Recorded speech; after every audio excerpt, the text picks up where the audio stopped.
The Songs That Walk, a Cahuilla-inspired sleep story. In the time when songs remember the path and the desert holds all stories, when every rock and wash and hidden spring has a name and a teaching, there lived a young woman named Louisa among the Cahuilla people, in the place where the mountains meet the desert in Southern California. Louisa lived in her family's adobe home near the base of the San Jacinto Mountains, where the land shifts from pine-covered heights to the hot Colorado desert below. This was the territory her people had known for countless generations, every canyon and palm oasis mapped not on paper but in song, in story, in the memory carried forward by each generation to the next. It was late spring, and the desert was in its brief moment of abundance. The ocotillo had bloomed in brilliant red flames at the tips of their thorny branches. The barrel cacti wore crowns of yellow flowers. Where water collected, even briefly, the desert sand verbena painted the ground in purple and pink. The Cahuilla knew that this beauty was temporary, that the fierce summer heat would soon return, and that knowing how to live in this land meant understanding both its generosity and its harshness. Louisa's uncle, Tamaya, was a singer, a keeper of the bird songs, the great cycle of hundreds of songs that told the story of the Cahuilla people's migrations, their encounters with other peoples, their relationships with the spirits and the land. These songs were not just entertainment or art, they were a map, a history book, a set of instructions for how to live properly in this place. Tamaya was growing older now, his hair silver as moonlight, his movements careful but sure. He had been teaching Louisa the bird songs since she was a child, but she knew she had only learned a fraction of the full cycle. The complete sequence could take an entire night to perform, sometimes longer, each song connected to the next like beads on a string. On this particular evening, as the sun began its descent toward the western mountains, painting the sky in shades of orange and rose and purple, Tamaya came to her family's home. "Niece," he said, his voice still strong despite his years, "tonight we walk. It is time for you to learn not just the songs, but the places the songs remember. You cannot truly know a song until you have stood where it was first sung." Louisa felt a flutter of excitement mixed with reverence. This was a great honor, a deepening of her education.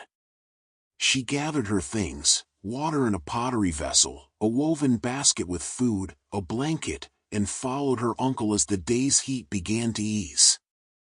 They walked south from the village, into the desert proper. The air was still warm but no longer scorching, and a gentle breeze stirred the creosote bushes, releasing their distinctive scent, sharp, resinous, the smell of the desert itself. As they walked, Tamaya began to sing.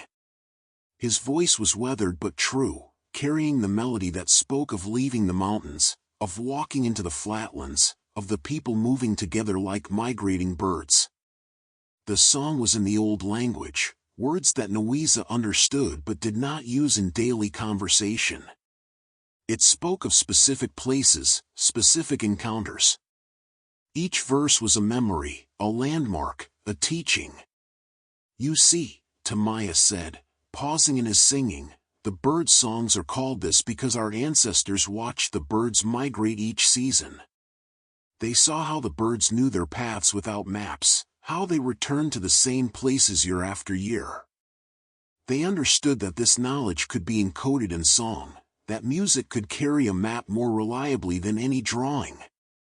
Louisa nodded, watching how her uncle's feet found the path almost unconsciously, reading the land the way others might read words on a page. They walked for some time, the mountains behind them turning deep purple in the fading light, the desert ahead of them opening like a dream.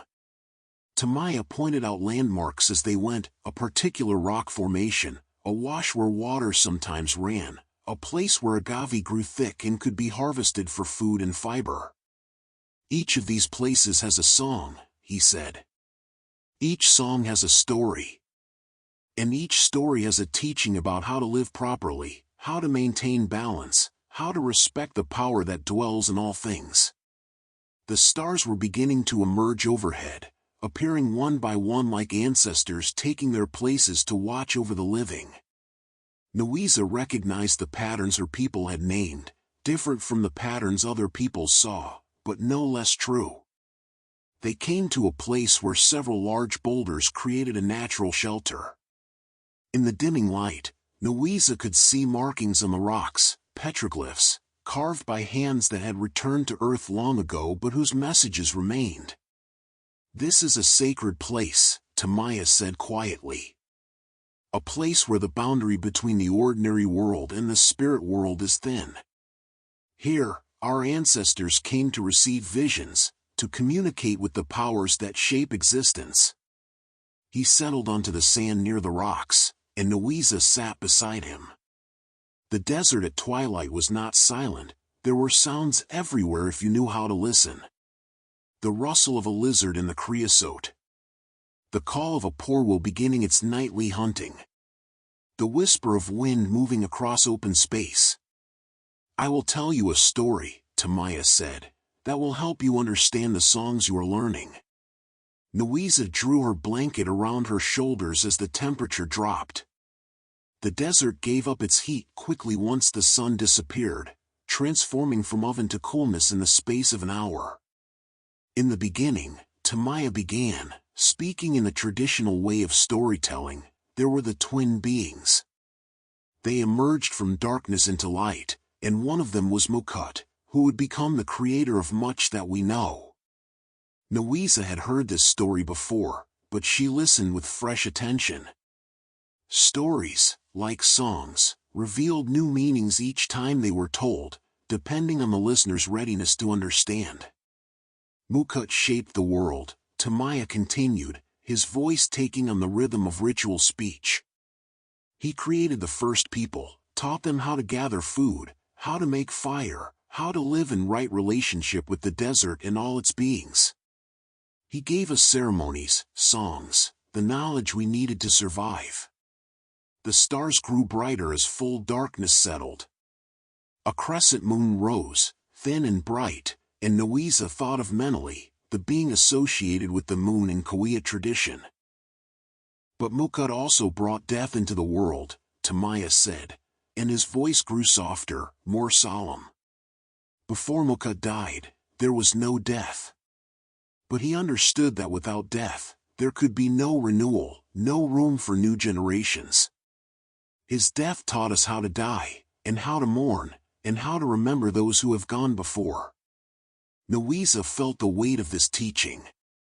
Death was not an ending in Cahuilla understanding, but a transformation, a return. The nuptial ceremonies her people performed were ways of honoring this truth, of helping both the dead and the living move forward. "This is why we sing," Tamaya said. "This is why we remember. The dead are not gone, they are changed. They become part of the land, part of the wind, part of the wisdom we carry forward. When we sing the bird songs, we walk with all those who sang them before us. We are never alone on the desert." He began to sing again, a song about mourning, about letting go, about the ceremonial house where the community gathered to remember and to heal. His voice carried across the open desert, and Louisa joined him on the chorus, her voice blending with his, and it seemed to her that other voices joined as well, the voices of ancestors, of the spirits who tended this land, of the desert itself. As the song ended, Tamaya pointed to a large rock formation in the distance, barely visible in the starlight. "That is Taquit's rock," he said. "You know the stories of Taquit's?" Louisa nodded. Taquit's was a powerful shaman who had misused his abilities, who had become dangerous, who now dwelt in the mountains as a warning about the consequences of using spiritual power improperly. His name was spoken with caution, a reminder that power without wisdom, without proper intention, could become destructive. "These stories are not just entertainment," Tamaya said. "They are teachings about how to live. Taquit shows us what happens when someone puts their own desires above the good of the community, when they use power for selfish ends.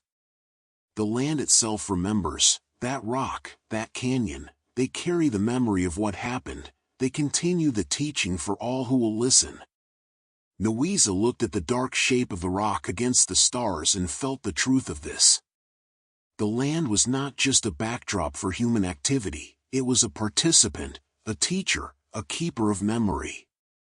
"Come," Tamaya said, rising to his feet.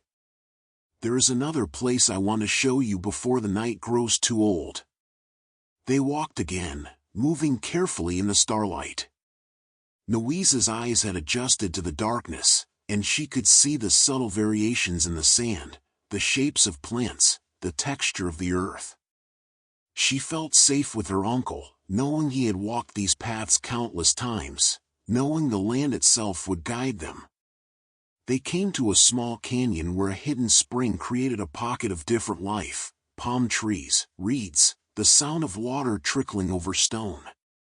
This was a place of power, a place where Pentemwa, the protector of animals, might be felt most strongly. "Water in the desert is sacred," Tamaya said unnecessarily. Louisa had known this her entire life, but hearing it spoken in this place, at this time, gave the knowledge new depth. Our stories teach us to respect these places, to take only what we need, to give thanks. The animals depend on these springs. We share the water with them, they are our relatives, our teachers. They drank from the spring, the water cool and sweet, tasting of stone and earth. Tamaya filled Louisa's pottery vessel, and they rested on a flat rock near the water. "I will teach you the song of this place," Tamaya said, and he began a melody Louisa had not heard before. It spoke of finding water in a dry land, of gratitude, of the responsibility that came with knowledge. It named the plants that grew here, the animals that came to drink, the spirits that tended this oasis. Louisa listened carefully, committing the melody and words to memory. She understood that she was being given not just a song but a responsibility, to remember this place, to teach others about it, to help ensure that it would be respected and protected. As Tamaya sang, Louisa became aware of other presences. A great horned owl called from somewhere in the palm trees, Mut, the psychopomp, the one who guided souls, whose appearance might be an omen or simply a reminder that the worlds were always touching, always in communication. The wind picked up slightly, and Louisa thought of Cahuilla, the mischievous wind spirit who moved through Cahuilla stories, sometimes helpful, sometimes troublesome, always unpredictable like the wind itself. Everything had its spirit, its consciousness, its role in the great pattern. The Cahuilla stories taught this constantly, that humans were not separate from or superior to the rest of creation, but were one thread in an intricate weaving.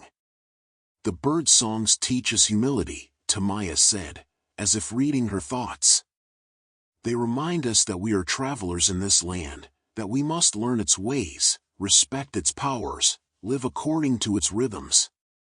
The desert is harsh to those who ignore its teachings, but generous to those who listen and learn." They sat in comfortable silence for a time, listening to the water, the night sounds, the vast quiet of the desert. Louisa felt a deep peace settling into her bones. This was what the songs were for, not just to preserve information, but to create this feeling of connection, of belonging, of understanding one's place in the pattern. "There is one more song I want to teach you tonight," Tamaya said eventually. "It is a song about stars, about navigation, about finding your way even when the path is not clear." He began to sing, and Louisa joined him when the melody repeated. The song spoke of the stars as ancestors watching over the people, as guides for travelers, as evidence of Mukut's creative power.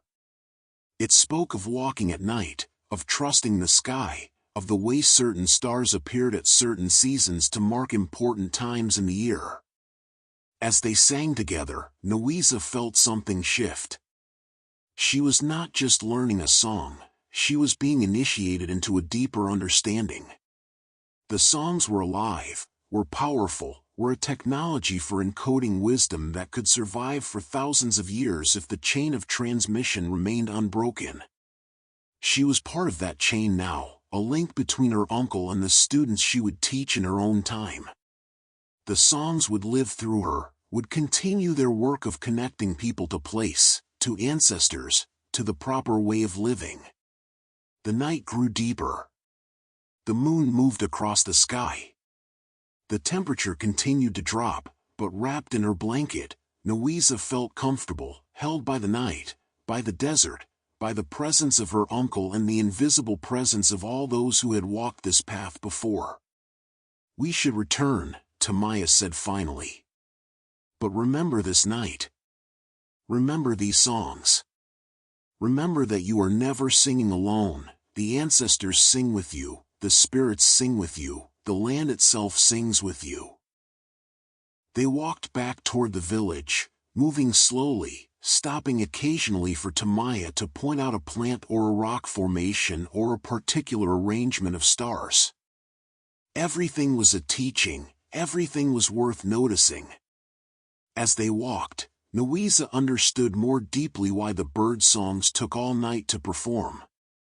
They were not meant to be rushed. They were meant to slow time, to create a space where the ordinary and sacred could merge, where the community could remember together who they were and where they had come from. The village lights appeared in the distance, small fires glowing warm against the vastness of the desert night. Louisa felt grateful for those lights, for the community they represented, for the continuity of her people's presence in this place. When they reached Louisa's home, Tamaya placed his hand on her shoulder. "You did well tonight, niece. The songs are taking root in you. They will grow as you grow, will teach you more as you are ready to learn. Be patient with yourself. Learning the bird songs is the work of a lifetime." Louisa thanked him, feeling the significance of the gift she had been given. She entered her home quietly, not wanting to disturb her sleeping family, and lay down on her mat with the blanket pulled close. In the darkness, she reviewed the songs she had learned, humming them quietly to herself. She thought about the places they had visited, the stories Tamaya had told, the teachings woven through everything. She thought about Mukut, who had shaped the world and taught the people how to live in it. She thought about the importance of death and mourning, of properly honoring those who had gone before. She thought about the desert as a living being, full of consciousness and power, demanding respect but offering abundance to those who learned its ways. She drifted towards sleep with a melody running through her mind, a bird song about walking through the desert, about finding water, about the people moving together through the landscape, their songs marking the path for those who would come after. In her dreams, she walked the bird song path again, but this time she could see all the people who had walked it before, countless generations stretching back to the beginning, all singing the same songs, all connected by the thread of memory and tradition. She saw Mukut shaping the world, his hands forming mountains and valleys, creating the first people, teaching them the ceremonies and songs they would need. She saw the spirits moving through the land, Meneli's moonlight touching the desert, Cahuilla's wind stirring the dust, Pentemla watching over the animals at the springs, Mut gliding on silent owl wings through the night. She saw the petroglyphs on the rocks, left by ancestors as messages for the future, as proof that humans had always been here, learning from this land, adapting to its demands, finding beauty in its harshness. She understood in her dream that the Cahuilla way was not about conquering or controlling the desert, but about learning to live in conversation with it, in relationship with all its beings. Every plant had a use, every animal had a teaching, every rock and spring and canyon had a story.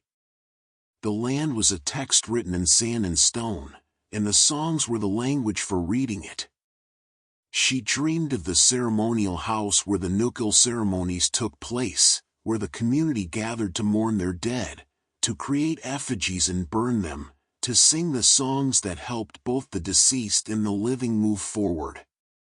She understood that grief was not something to rush through or avoid, but something to honor, something that needed its own time and space and ritual.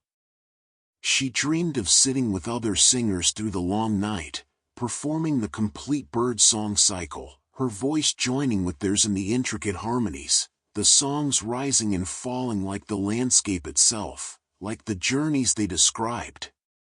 And through all her dreams, she heard her uncle's voice, "Remember that you are never alone. The ancestors walk with you. The spirits guide you. The land holds you. The songs remember the path." Louisa slept deeply, peacefully, cradled by her people's wisdom, held by thousands of years of accumulated knowledge about how to live properly in this place. She slept with the confidence of someone who knows they belong, who knows they are part of a pattern that stretches from the deep past into the far future. The desert night continued around her sleeping village. The owl hunted. The coyote sang. The wind moved through the creosote. The stars wheeled overhead in their eternal dance. And the bird songs waited, patient and eternal, ready to be sung again when morning came, ready to carry their teachings to new ears, new hearts, new generations. The path was marked. The way was known. The songs remembered. All was well in the land of the Cahuilla. All was as it should be. The desert breathed. The mountains stood watch. The ancestors kept their eternal vigil. And in the morning, Louisa would wake and begin learning the next song, and the next, and the next, a lifetime of learning ahead of her, each song a gift, each teaching a treasure, each step on the path marked by those who had walked it before.